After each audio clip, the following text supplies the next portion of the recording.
aspecto? Então, jamais tinha imaginado morar fora. Eu não me imaginava morar fora de São Paulo. Eu acho que Olha, eu tenho uma conexão muito grande com essa cidade. Sempre gostei de caminhar pelo centro da cidade, pelo bairro da Liberdade, principalmente, que foi onde eu nasci. E então eu nunca pensei em morar fora, mas eu sempre gostei de estudar idiomas.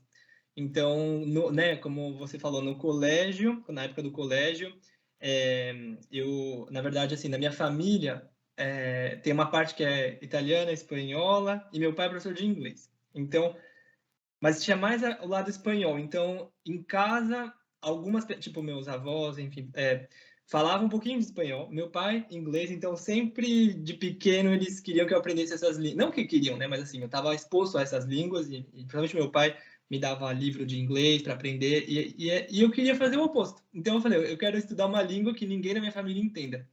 Então, foi aí que começou o francês, que apareceu como uma oportunidade quando eu estava no ensino fundamental.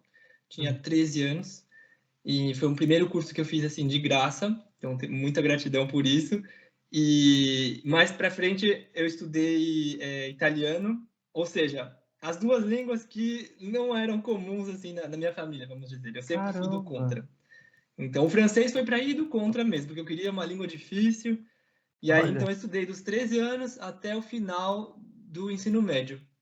Então, o colégio até o final do ensino médio. E, na verdade, ainda assim, nunca pensei em morar fora. Eu queria me tornar, assim, fluente mesmo em francês, conhecer a França um dia, que é, né, um país francófono, então vamos conhecer esse país. Mas só, assim, então na primeira oportunidade que eu tive, né, quando eu terminei o ensino médio, na verdade, eu terminei também o curso de francês avançado, vamos dizer assim. E aí, graças a esse curso, na verdade, eu tive minha primeira oportunidade de trabalho, que foi rápida, assim, que eu comecei a dar aula de francês, né? Então, um ano depois do ensino médio, e com essa instituição, né, de ensino de língua, eu pude acompanhar um grupo de estudantes para Paris, né? Então, eu lembro que, assim, grande boa sorte, porque foi uma viagem que foi de graça, porque eu estava acompanhando o pessoal. Então, eu lembro que com as minhas economias, assim, eu consegui estender a viagem, né? Que era 3 semanas, eu consegui ficar 3 meses, e eu tinha falado assim, eu vou ficar 3 meses, eu vou conhecer tudo que eu consigo em 3 meses, e depois é isso, volto para São Paulo e a vida que segue. Mas claro que não foi assim.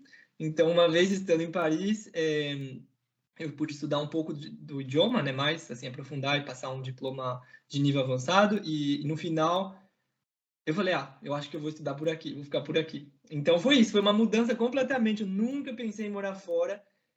Quando me perguntam por que você veio para a França, foi pelo idioma. Não foi nada além, porque eu queria praticar o idioma. E assim, uma coisa que mexeu muito com a minha decisão, que me influenciou, foi que quando eu terminei o ensino médio, eu dava aula de francês, né? E todos os meus colegas, obviamente, eles tinham feito letras, né? Assim, para ensinar idioma, tanto meus colegas de francês quanto de inglês, por exemplo, ou professores de espanhol, eles estavam se especializando nos idiomas, né, na universidade. E meus amigos, meus colegas, né, falavam, mas você não vai fazer faculdade? Você está dando aula de francês, né? Você fala bem, mas é bom você fazer uma faculdade, como a gente, né? Você vai estar aí sem fazer faculdade, né? É bom você aproveitar. Mas não era o que eu queria. Eu queria, não queria fazer letras. Eu queria viver uma realidade em língua francesa. Mas assim, naquela época, a única coisa que eu poderia fazer para poder viver essa realidade em São Paulo seria fazer letras. Que outra profissão eu poderia ter para poder usar o francês todo dia, né? Além de letras, muito muito difícil, né? Então, além de ensinar sim. o francês. E na França, eu poderia fazer qualquer profissão, não é? Qualquer coisa em francês, tudo em francês. Então, essa minha mudança de decisão.